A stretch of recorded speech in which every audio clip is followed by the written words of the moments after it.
ये चीज़ें हृदय को दुखी कर जाती हैं और आप लोगों की वो रिपोर्टिंग भी दुखी करती है। जब आप एक किताब लेकर के कि गीता जी है, देखिए नहीं जली, बहुत दुख होता है, बहुत ही दुख होता है। आप दिखाते हो कि गीता नहीं जली, अरे फूल से बच्चे जल गए, हमारे देश के नौनिहाल जल गए, पिघल करके बह गए, गीता बच गई। तो क्या इसमें कौन सा चमत्कार हुआ? क्यों बच गई गीता? उसके बचने का हमको क्या फल मिला? आप बताइए। तो आप कहानी बनाते हो कि साहब गीता बच गई। मजा तो तब था जब गीता जल जाती और ये लोग बच जाते। तो ये जो कहानियां हैं ये हमको खुशी नहीं करती हैं, बल्कि दुखी ही और ज़्यादा कर देती हैं।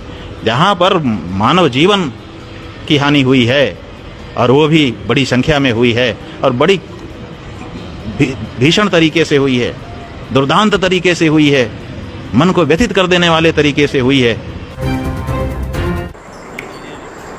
नमस्कार, जय भीम। मैं डॉक्टर महेश वर्मा, आप देख रहे हैं डेमोक्रेटिक भारत। अभी आपने जो ये वीडियो देखा उससे सीधा तस्दीक हो जाता है कि भारत की लगभग बहुत बड़ी आबादी वो आडंबर और अंधविश्वास में जीती है और वह सिर्फ चमत्कार पर विश्वास करती है।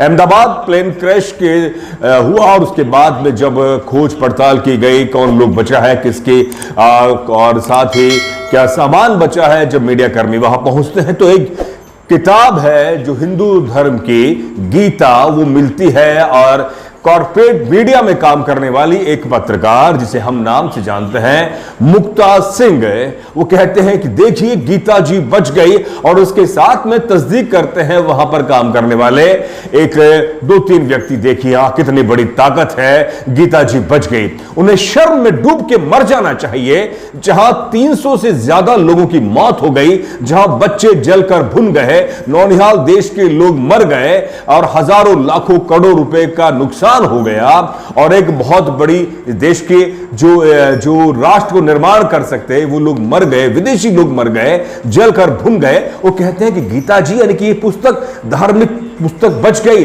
इसी पर सीधा शंकराचार्य निशाना साधा है कि वो कहते हैं कि देखिए कितने मूर्ख हैं और कितने आडंबरी अंधविश्वासी हैं। मैं आपसे यकीन तौर पे कहता हूं कि अगर ये बयान मेरे जैसा व्यक्ति या कोई पत्रकार, कोई समझदार, इंटेलेक्चुअल, प्रबुद्ध व्यक्ति अगर ये बयान देता कि गीता से बचने से फायदा क्या हुआ है, तो अब मैं यकीन से कह रहा हूं कि जो तथाकथित अपने आप को सनातनवादी, ब्राह्मणवादी, मनोवादी और जो आडंबर अंधविश्वासवादी है वो सीधा निशाना साधते और उन पर केस करते और साथ ही उनको ट्रोल भी करते, जबकि ये भूल जाते हैं कि एक गीता किताब बचने से फायदा क्या हुआ है। जहां पर बच्चे जलकर भुन गए, नौनिहाल मर गए, जो देश के जो कुछ बेहतर काम कर सकते थे।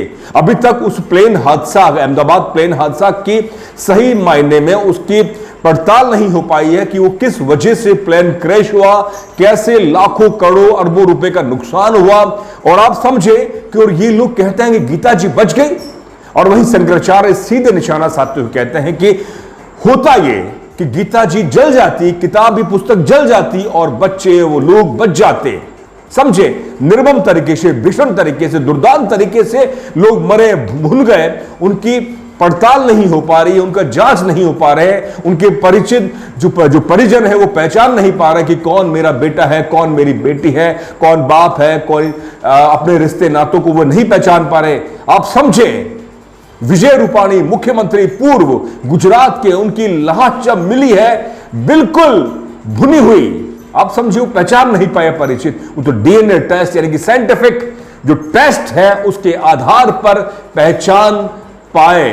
आप उन पर भी मैं निशाना साधता हूं कि जो पंचांग देखकर, पत्रा देखकर और सीधा वो बता देते हैं कि इसका ये नाम है, इसका ये इस गांव का है, इसको ये समस्या है। मैं पूछता हूं कि उन लोगों ने क्या उस दिन देखा नहीं था कि ये अहमदाबाद से 1:38 पर ये प्लेन उड़ेगा और 1:40 पर ये धराशायी होकर यानी कि हादसा हो जाएगा।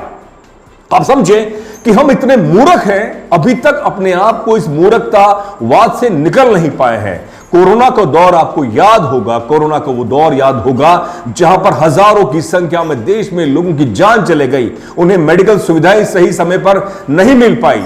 आप देखें कि लोग इधर से उधर भाग रहे थे, कोई उन्हें अच्छा उपचार मिल जाए।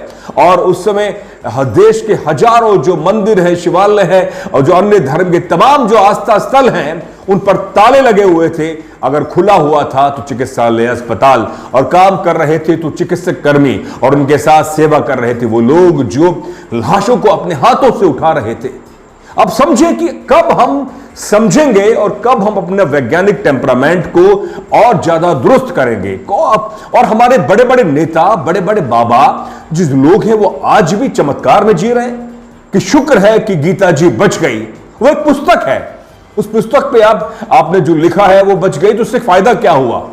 उस किताब को पढ़ने से ठीक है आपके जीवन में कुछ परिवर्तन आता होगा, लेकिन उस किताब के बचने से अगर वाकई वो 300 350 लोग बच जाते, प्लेन क्रैश नहीं होता, भले गीता जल जाती।